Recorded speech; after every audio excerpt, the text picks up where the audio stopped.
Hello, it's Friday again, and I got some things to tell you.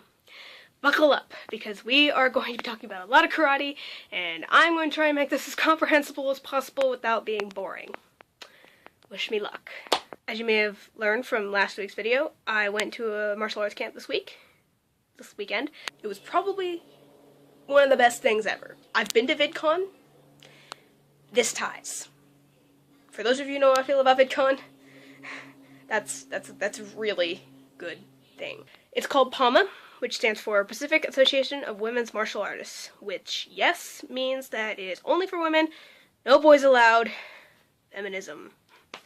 Anyway, this camp started 36 years ago when a bunch of girls from kind of around the Northern California area in Oregon decided, hey, we're like the only girls at our studio, so let's all get together at a retreat and beat each other up for fun. And everyone's like, yeah, that sounds cool to me.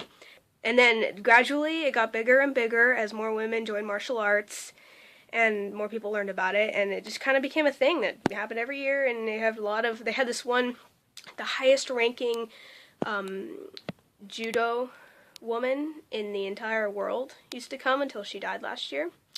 And you can take classes. There's like a bunch of different time slots over Saturday and Sunday, and one on Monday for classes taught by women, and they're very diverse. And that leads me into the worst part of this whole experience, was choosing which freaking classes to take. Because there were 4 different classes to take every single time slot. And it's worse than VidCon, because at VidCon, if you don't know who the person is, you don't go to their panel. Here, you don't know what it is, and you still want to go. So it's impossible to choose.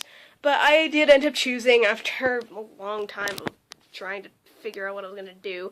And I'm not going to talk about all of them, but I am going to talk about a couple of my favorites. The Loooong kicks class was really fun. It's kind of like a style of Kung Fu, and it's different enough from my style, but similar enough, so it was really fun, but, like, not the same, you know? And I really liked the teacher, and I really liked the kicks that we did. Like, here, I'm gonna see if I can remember how to do them.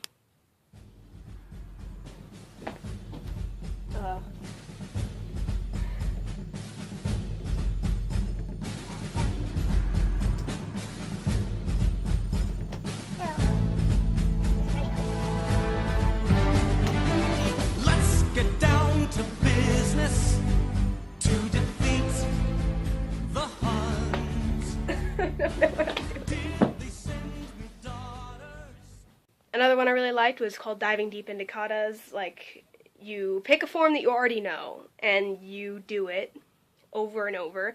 Like, and the teacher will give you a mood to focus on, like try and do it while you're feeling really sad, or trying to do it while you think of joy and stuff like that, and it was really interesting. After that class, I was approached, and I was like, and 3 other people were too, that we were going to open the demonstration block for that night. On Saturday night we had a demonstration with a bunch of different schools. It was like an hour and a half long. Me and these 3 people were going to open it after knowing about it for 10 minutes. It actually did not turn out that bad. We were all 4 different styles, and we all did our forms. It was kind of like, you know, symbolic of the camp bringing everybody together. The other one I really liked was Defending the Takedown, because the teacher was really funny. She's from the UK, and I think she's lived in Sacramento for a while, and she was just so witty. And, like, even if I tried to say some of the things that she did, it just wouldn't come out right, you know? Because she was just really funny. She's very solid. Like, she's a judo master, so she could just throw you around, do whatever she wanted, and you couldn't do anything to her. You couldn't do anything.